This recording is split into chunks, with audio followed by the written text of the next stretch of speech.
வாங்க வாங்க வாங்க ஒண்ணு என்ன வேணும் சொல்லுங்க. ரைட் ஐயா ரைட்டு. சரி மெதுவாயா வயசு கீழே விழக்கூடாது. நல்லது. திடீரென காலில் விழ வந்த மூதாட்டி. மெதுவாயா வயசு கீழே விழக்கூடாது. நல்லது. ஆயா வேண்டாம் என்று கூறி குறைகளை கேட்டறிந்த திரு எடப்பாடி பழனிசாமி.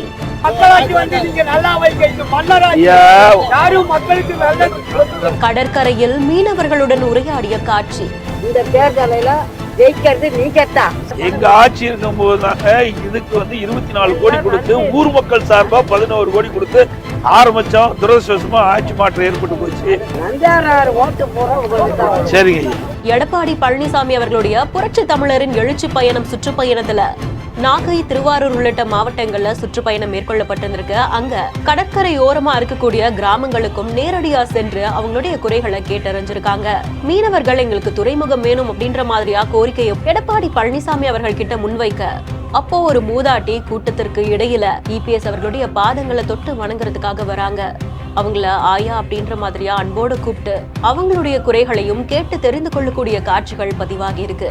தமிழகம் முழுக்க இருக்கக்கூடிய மாவட்டங்கள்ல முதற்கட்டமா 8 மாவட்டங்கள்ல சுற்றுப்பயணம் மேற்கொள்ளப்படுது. தேர்தல் பரபரப்பு நெருங்கக்கூடிய நேரத்துல இந்த காட்சிகளும் சமூக வலைதளங்கள்ல பேசப்படுது. செய்தி குறித்து அவங்களுடைய கருத்துக்களை கமெண்ட் செக்ஷன்ல சொல்லுங்க. மேலும் செய்திகளுக்கு பிஹைண்ட் ஃபாலோ பண்ணிக்கோங்க. இந்த செய்தியை வழங்குவோர் MC Appiah Cotton Club, Jayachandran, GT Holidays.